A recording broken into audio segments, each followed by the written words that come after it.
1741626120101061 Prodi Manajemen Fakultas Ekonomi dan Bisnis Universitas Buana Perjuangan Karawang. Pertama kali saya ucapkan yaitu yang pertama kepada Bapak Dr. Haji Dedi Mulyadi SEMM selaku Rektor Universitas Buana Perjuangan Karawang. Yang kedua kepada Bapak Dr. Haji Budi Rismayadi SEMM selaku Dekan Fakultas Ekonomi dan Bisnis Universitas Buana Perjuangan Karawang. Yang ketiga kepada Ibu Citra Sapitri SEMM selaku Koordinator Program Studi Manajemen Universitas Buana Perjuangan Karawang.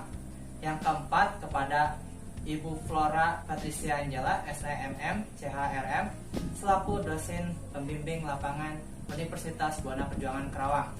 Yang kelima kepada Ibu Hajah Yani Widiani selaku pembimbing lapangan selama di P2TP2A Karawang. Yang terakhir kepada keluarga saya yang sudah mendukung saya.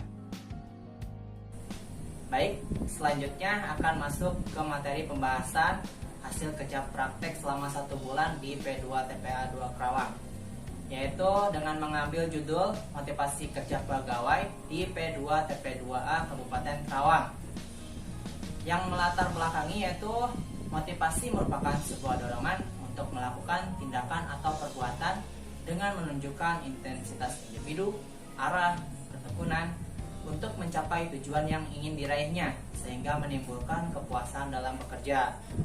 Lalu P2TP2A atau Pusat Pelayanan Terpadu Pemberdayaan Perempuan dan Anak merupakan pusat kegiatan terpadu yang didirikan Kementerian Pemberdayaan Perempuan dan Perlindungan Anak yang menyediakan pelayanan bagi masyarakat Indonesia, terutama perempuan dan anak korban tindak kekerasan. P2TP2 bertujuan untuk memberikan kontribusinya terhadap pemberdayaan perempuan dan anak dalam rangka terwujudnya kesetaraan dan keadilan gender serta hak-haknya. Untuk profil perusahaannya yaitu nama instansi biasa disebut dengan DP3A, kepanjangan dari Dinas Pemberdayaan Perempuan dan Perlindungan Anak. Divisi atau bidangnya yaitu P2TP2A Karawang atau Pusat Pelayanan Terpadu Pemberdayaan Perempuan dan Anak yang beralamatkan di Jalan Jenderal Ahmad Yani, Karangpawitan, Kecamatan Karawang Barat, Kabupaten Karawang, Jawa Barat. Baik, selanjutnya yaitu sejarah singkat pembentukan P2TP2A Kabupaten Karawang. Pada tahun 2007, di Kabupaten Karawang, kasus tindak perdagangan sangat tinggi, yaitu biasa yang disebut dengan human trafficking. Korbannya adalah wanita dan anak-anak yang dipekerjakan di tempat prostitusi, pengemis, dan pekerjaan lain. Demikian juga dengan kekerasan dalam rumah tangga serta kejahatan seksual pada perempuan dan anak yang jumlahnya semakin meningkat. Dengan dasar tersebut, pemerintah Kabupaten Karawang membentuk P2TP2A.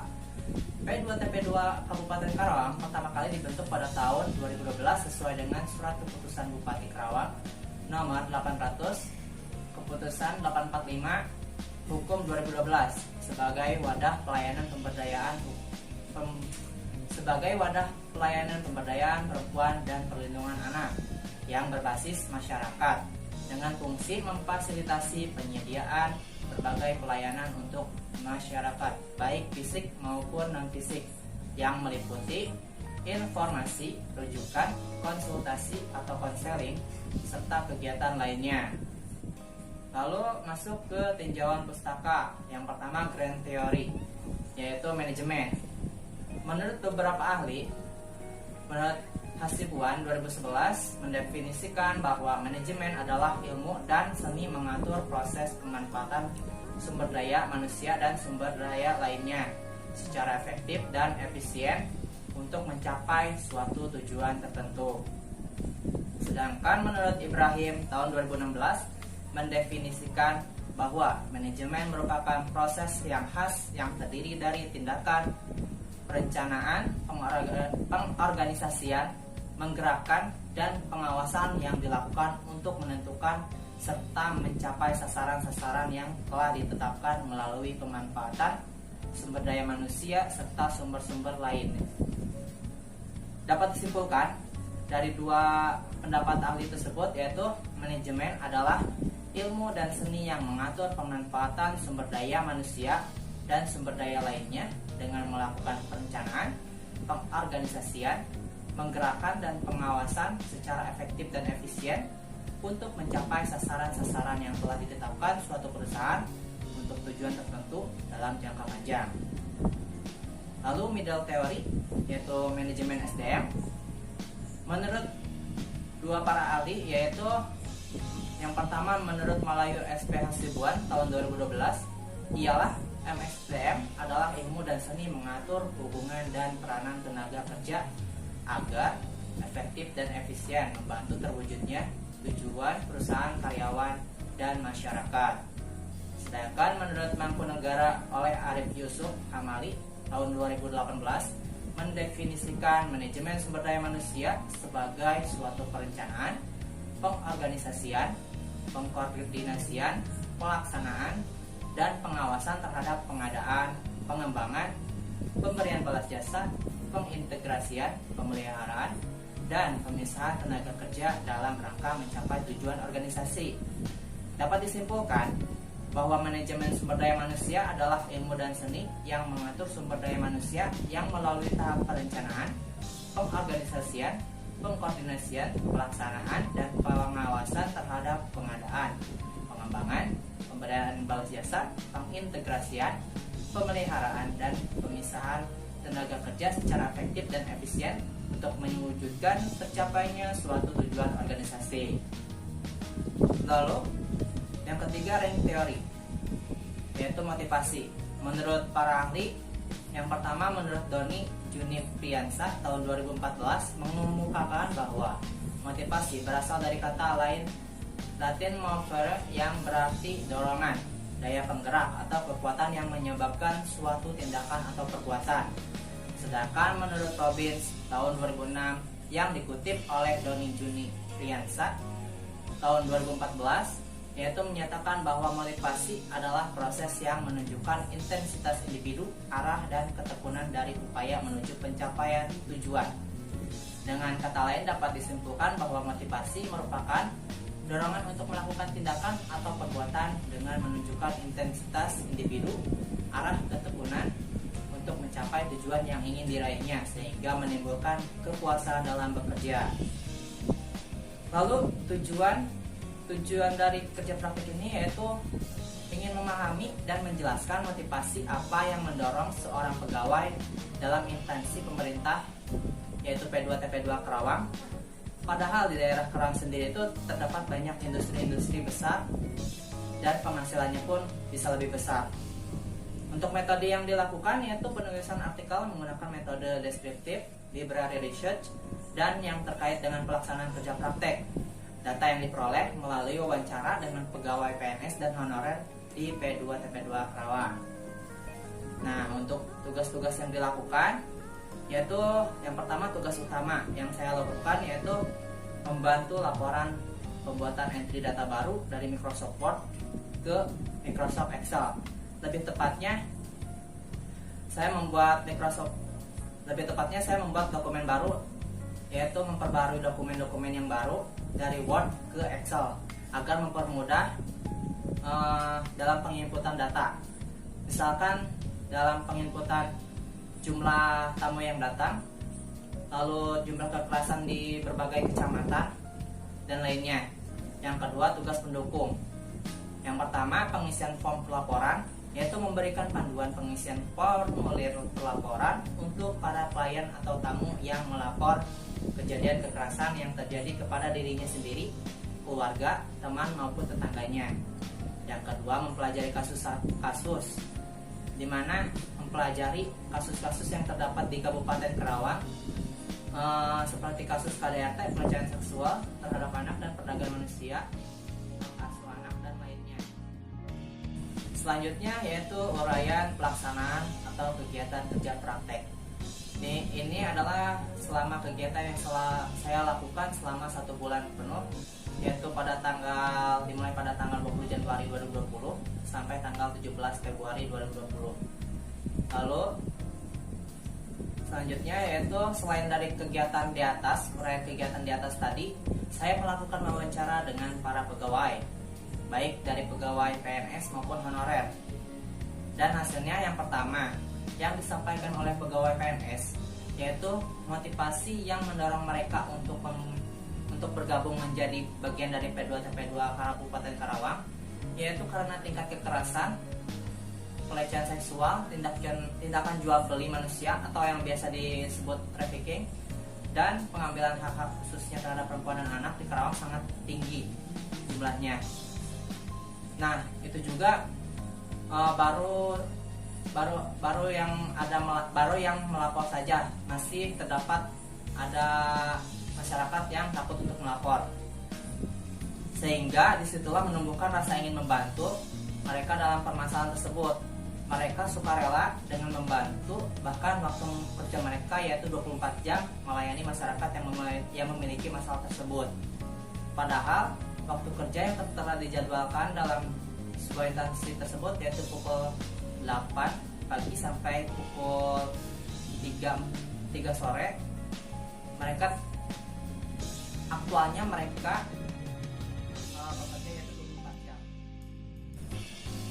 Selanjutnya yang kedua yaitu hasil wawancara dengan pegawai honorer yang disampaikan sama seperti PNS, di mana mereka merasa tergugah hatinya untuk membantu, dan bahkan ada seorang pegawai yang rela meninggalkan pekerjaan tetapnya sebagai perawat klinik dengan penghasilan lebih besar dibandingkan menjadi pegawai P2TP2A demi membantu masalah perempuan dan anak yang ada di Karawang, karena mereka merasakan kepuasan tersendiri karena telah membantunya.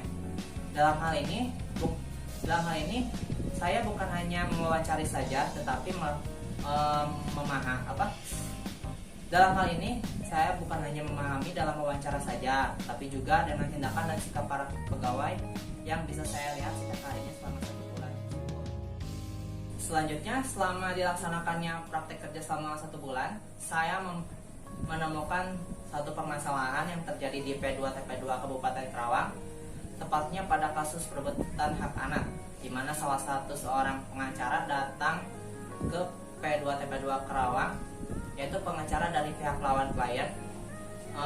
Dia komplain karena tindakan salah satu pegawai P2TP2 Karawang dalam menangani kasus, di mana pengacara tersebut mengklaim bahwa pihak P2TP2 Karawang telah melakukan eksekusi anak tanpa ada pemberitahuan dahulu kepada pihak lawan atau kepada pihak klien lawan.